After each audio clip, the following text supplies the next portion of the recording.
Welcome back to the Aging Well podcast. Today, we're talking about something that many families have dealt with when caring for aging parents using technology. Maybe you've helped a parent learn how to FaceTime with the grandkids, order groceries online, or set a medication reminder on their phone. I'm happy to say that the adoption curve is changing. And what once felt intimidating is now helping older adults stay safer, more connected, and more independent. And the good news is that many of today's apps and devices are designed to be simple and user friendly. And for caregivers and their family members, they can offer real peace of mind while helping loved ones stay engaged and independent. So today we're going to explore how the right technology can open up new possibilities for older adults and make life a little easier along the way. Let's get started.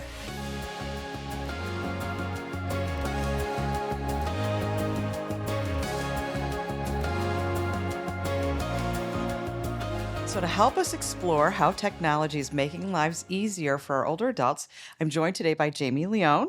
Welcome, Jamie. Thank you. Jamie is a recreation therapist at the Nottingham, one of Loretto's senior living communities, and she has become the go-to guru for our seniors, helping them with their smartphones and their iPads and understanding how all these apps can make their lives easier. So let's start today talking about staying connected. So we have this running joke in our family that whenever we would have a FaceTime with my in-laws, all we'd see is their eyebrows. Yep. So we know that for some seniors, technology can be a little bit challenging, but I think as we're going to talk about today, we're seeing really the adoption curve change, and our seniors are really picking up on using technology in so many different ways.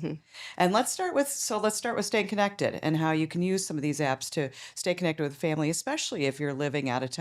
Smartphones can really be intimidating to our older generation, but I feel like once they get comfortable using them, they really value just being a click away or a phone call away, a text away from their family that maybe don't live close by. So a lot of them have been adopting like Zoom and Skype, FaceTime to keep in touch with people that don't live close by. They can also use like iPads and tablets if maybe they're not comfortable using their phones, or like you said, the screen is just not comfortable where they're looking down and you're looking this way and they're looking that way. Right. iPads are a little bigger and easier to use. So I've seen a lot of folks adapting to that pretty easily, using Zoom and Skype on that. It's a bigger screen so they can see better. That's great. Yeah. I Yep. think a lot of it is your grandkids kind of encourage you and kind of get you involved because they're so used to using the technology every day.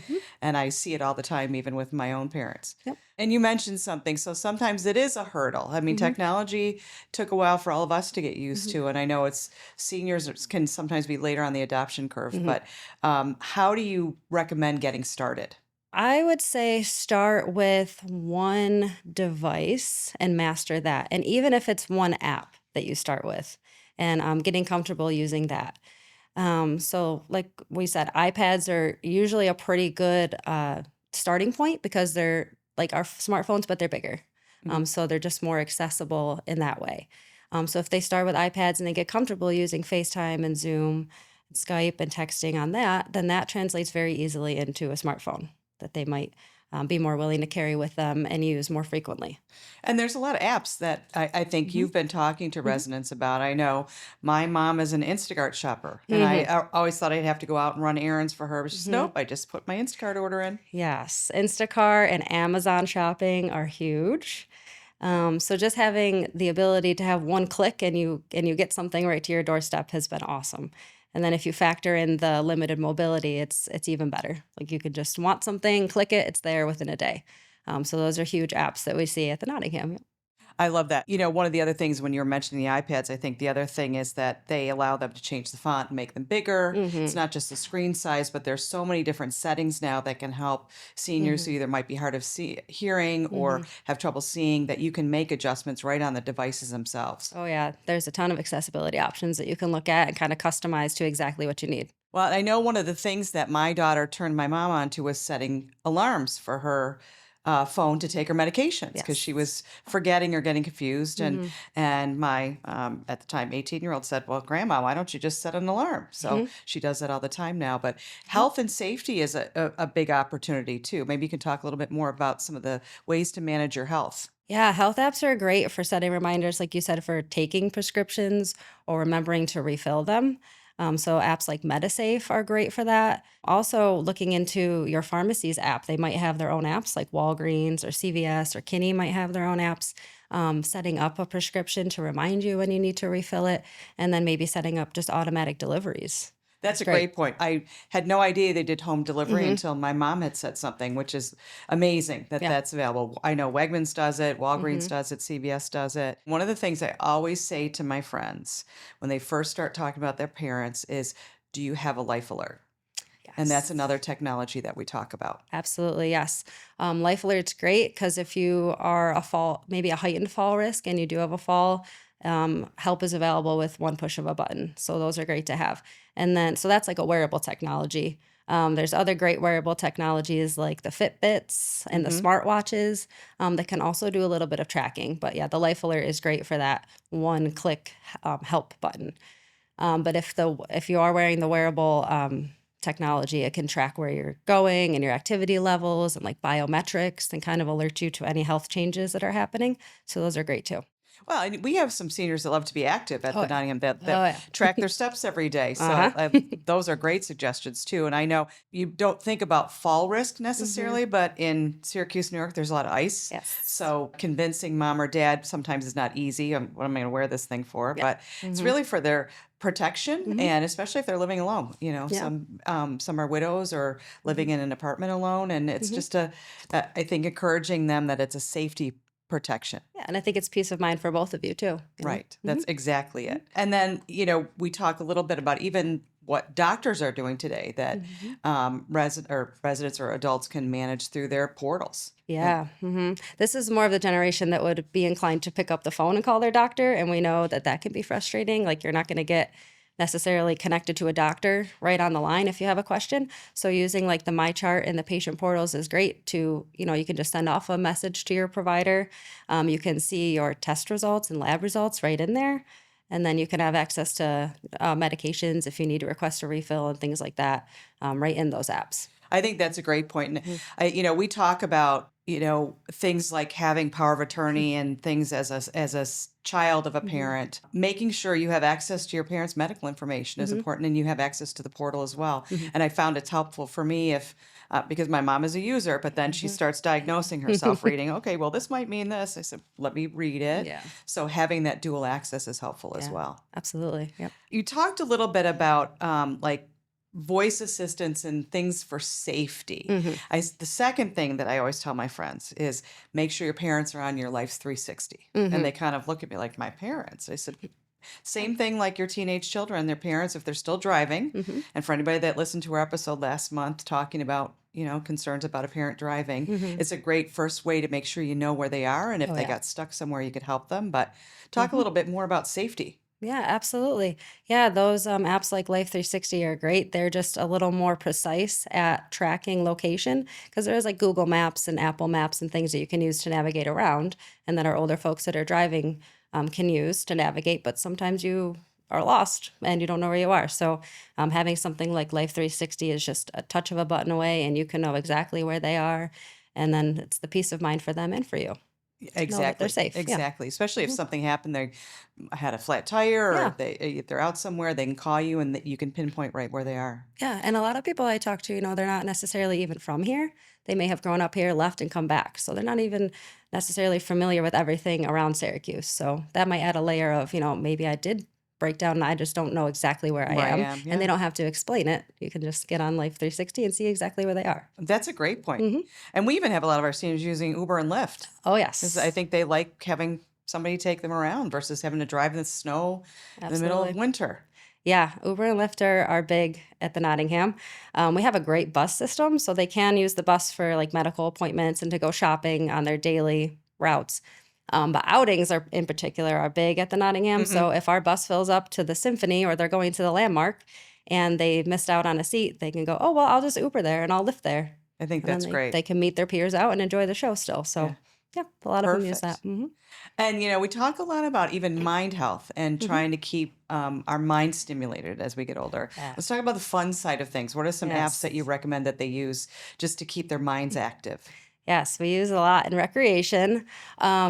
We play a lot of games. So one I really like is the New York Times app actually has Wordle and Connections. So those are daily games that really caught fire and everybody was talking about. So we've played those together with the residents, and I love that because they've taken it and kind of incorporated it into their daily lives. So they'll wake up and they'll play Wordle and they'll play their games, and then they talk to the other residents about it. Like, did you play the game today? And they talk about that a little bit. But they do use like streaming services like YouTube and Netflix and Hmm. Hulu. We're actually starting to kind of amp up our YouTube page as Life Enrichment. So we're going to be adding more of our exercise videos and like trying to record programs that we have that maybe they missed because they were out on an appointment or something. So putting those videos up on our YouTube and having them stream them whenever they want to see them. That's been great. And then using things like Libby.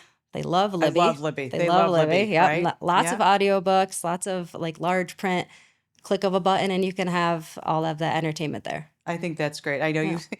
when we were talking about this episode, you said you have a resident that has 4 devices. He's got different Oh, yeah. devices for each of his apps and things like that. Yes. So Yep. it's interesting to see how that's all changed. Yeah. Yep. So Jamie, I know one of the things that surprised me when we were talking is you even talk about smart home technology and things like Alexa and how older adults are using those in their homes and in apartments. Can you talk a little bit more about that? Yeah, this is especially helpful for our folks that are maybe low vision and struggling with typing. The keyboards could be too small on the apps. So if they're Sure. using their voice to control something, they can say, "Hey, remind me to take my medication in 5 minutes," or "Remind me to call a family member," or "Remind me to do this activity." So it's very helpful to have that set up and just to use the voice commands for things. Otherwise, that you would have to go find a device for and set that up for. I think that's a great suggestion. And they're not overly expensive Mm-mm. and they can get the weather, they can play Mhm. music and don't have to type because you're right. Sometimes it's hard. Their hands might not work as fast or Mhm. they might even be hard of hearing. So you can Mhm. even adjust the sound on those devices. For somebody who's ready to take the first step, what do you recommend to get started? My suggestion is maybe if you're starting with a smartphone, that's fine. Starting with an iPad, that's also fine. But finding an operating system that you like and sticking with that is a big one that I found. So, for instance, if you're an Apple user, just stick with Apple products across the board. Use the iPads. Even the smart TVs now are branded. You can get an Apple TV, and then everything is kind of just streamlined that way. So that's my big recommendation. But if a loved one is having a hard time adapting to a phone, try an iPad and see how that goes. Definitely try one app at a time because it can be overwhelming. Right. Even with Right. us, like there's just so many things that are always changing and so many apps that do the same things. And so it can get overwhelming. So maybe just try one app at a time. If you see something change on your phone, or say you're an Uber user and you open up the app and it looks different one day, definitely check in with your loved one and kind of walk them through the changes that you've seen and be proactive with that. I think that's a great point Yeah. because I mean we could get frustrated when something changes on our phone, and it's even harder for older adults who aren't used to or just getting accustomed to technology. That's a Yeah. great point. Facebook's a big offender of that one. Yeah, Just right. changing little things and then you could be thrown off by what And you're then you seeing. can't find it on the in the menu. That's so true. Yep. So just checking in with them and saying, "Hey, I saw this change. Let's look through it together." That's great, Jamie. Anything else? I know, sometimes it's hard to teach Mhm. someone to learn an app. Mhm. We know it maybe more intuitively. So Mhm. are there other things that you can do to help older adults learn more about how to use their devices or these apps? We also have great resources in Syracuse. So all of the local libraries offer digital workshops that they can utilize if they need a little more, one-on-one, a little more help. And Interfaith Works is a great nonprofit organization that offers digital navigation, like a one-on-one assistance. I think that's a great point. I know they've done things for us. They've done Yeah. Tech Tuesdays for us and come Mhm. in and done things. And I know Oasis even offers computer classes. Mhm. As many of our seniors also are still wanting to manage things on computers. Mhm. And so they can take Excel classes and all sorts of things. Yep. Yep. That's great advice. I hadn't even thought about that. And a lot of those are free. Yes. Yep. They're great resources if it's just a little bit, if they just need a little bit more, you know. And then reaching out preemptively if you see things that are changing on your phone, like an app that you use all the time. So true. Facebook is a big offender of just moving things around all the time. Hmm. So if you know that your loved one is comfortable using Facebook, maybe you see a change and you reach out and say, here's a heads up. It's going to look a little different. Let me help you a little bit with it. I think Just that's a like that. great point. Even when there's software updates on your phone, sometimes look Yes. changes. Yep. And those are things to just remember to kind of be proactive and reach out to your loved one and say, hey, this is just, you're going to notice this change. Yep. Excellent. Yeah. Well, thanks for being here today. Thank you for having me. All Appreciate right. It's amazing to see how technology can help older adults stay connected, safe, independent, and even have a little fun along the way. I hope this episode has sparked some ideas for ways to explore new technology with your parents, grandparents, or loved ones. Remember, you don't have to start big. Even one small step, like a video call or trying a brain game app, can make a big difference. Thanks for joining us today.